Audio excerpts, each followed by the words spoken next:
Champion team setter aalis na rin sa kanyang koponan. After Galang at KKD, Fajardo naman, sino na naman kaya ang susunod? Good day, welcome back to my channel. Bago natin yan simulan, huwag mong kalimutan mag-like, share, subscribe at i-hit mo rin ang notification bell para maging updated ka sa ating mga video. Dahil nga sa marami na ngayon nagsisilabasan na issue sa bawat team at lipatan serye, ay meron na naman tayong may dagdag sa listahan na may chance ang nilipat dahil sa IG post ito na parang nagpapaalam na ito sa kanyang koponan.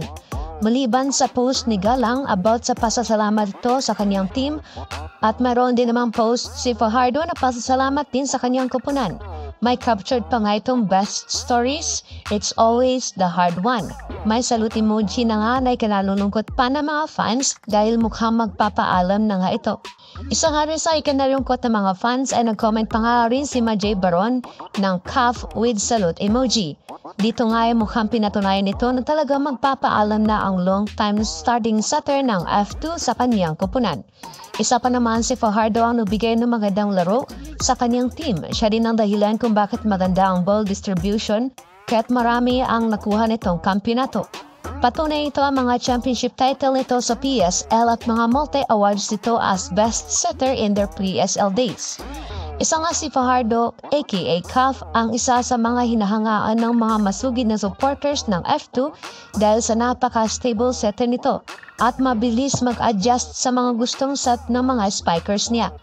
Marami nga sa ngayon ang mga fans ng Cargo Movers na hindi nagugustuhan ng pangyayari sa kanilang matagal na sinusuportahan na team dahil sa pagkabagsak nito sa liga. Marahil mabubuwag na daw sa ngayon ang F2 Logistics dahil maaaring mukhang hindi na nga manatili ang Cargo Movers sa liga. Patunay na nga rito ang pagsisialisa ng mga players nito at maaaring pinakawalan na rin sila ng management. Sa pagkakataong ito ay nasa players naman din ang huling pasya kung ito ay mananatili o mabubuwag sa kanyang kasalukuyang team. Marami man ang nalulungkot ngunit marami din ang na-excite kung tuluyan na itong ilipat. Marami nga ang spekulasyon na maaaring mapupunta ito sa CMFT ngunit wala pa namang kumpirmasyon sa ngayon kung ang chismis na ito ay totoo. Subalit hindi man sa ngayon ang karamihan ukol sa balitang ito ay maging maganda naman ito para sa players to grow more and to learn more hindi lang sa isang team kundi sa ibang team rin, to meet new people and to create new stories in the long run. Isa ka ba sa Cargo Movers supporters? Anong say mo sa balitang ito? Isa ka ba sa manunungkot kung ito nga ba ay totoo? Kwento mo na ang Cargo Movers stories mo. Huwag mong kalimutan mag-like, share, subscribe at mag-leave ng comment at i-hit mo rin ang notification bell para maging updated ka sa ating mga video.